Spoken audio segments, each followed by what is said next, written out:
ભુવનેશ્વરમાં યોજાયેલ ડીજીપી આઈજીપીના સંમેલનમાં શહેરી પોલીસિંગમાં કરાયેલા પહેલના પ્રધાનમંત્રી નરેન્દ્ર મોદીએ કર્યા વખાણ. તમામ પહેલને દેશના 100 શહેરોમાં લાગુ કરવા કર્યું આહવાન. પીએમએ સ્માર્ટ પોલીસિંગનો આપ્યો મંત્ર.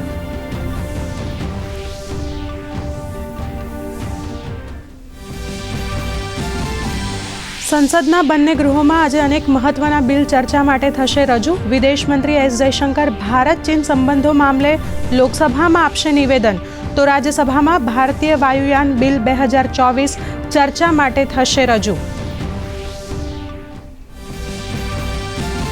મહારાષ્ટ્રમાં સરકાર રચવાની તૈયારીઓ તેજ. આજે ભાજપના ધારાસભ્ય દળોની યોજાશે બેઠક.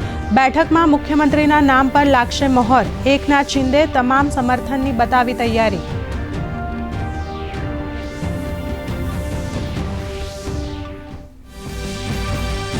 બાંગ્લાદેશમાં હિન્દુઓ પર થઈ રહેલા અત્યાચાર વિરુદ્ધ દેશભરમાં આક્રોશ યથાવત. વિશ્વ હિન્દુ પરિષદ અને બજરંગ દળનું આજે દિલ્હીમાં વિરોધ પ્રદર્શન.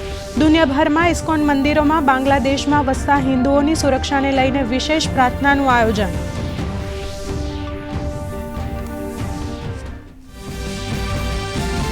વિનાયક દામોદર સાવરકરના અપમાન કેસ મામલે પુણેની વિશેષ અદાલતમાં કોંગ્રેસ નેતા રાહુલ ગાંધી આજે થશે રજૂ. તો દિલ્હીની સીએમ આતિશી વિરુદ્ધ માનહાની કેસની દિલ્હી રાઉઝ એવન્યુ કોર્ટમાં સુનાવણી.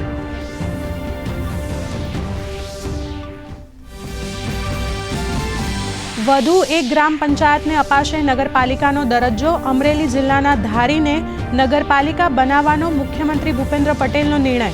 રાજ્યમાં નગરપાલિકાઓની સંખ્યા થશે 160.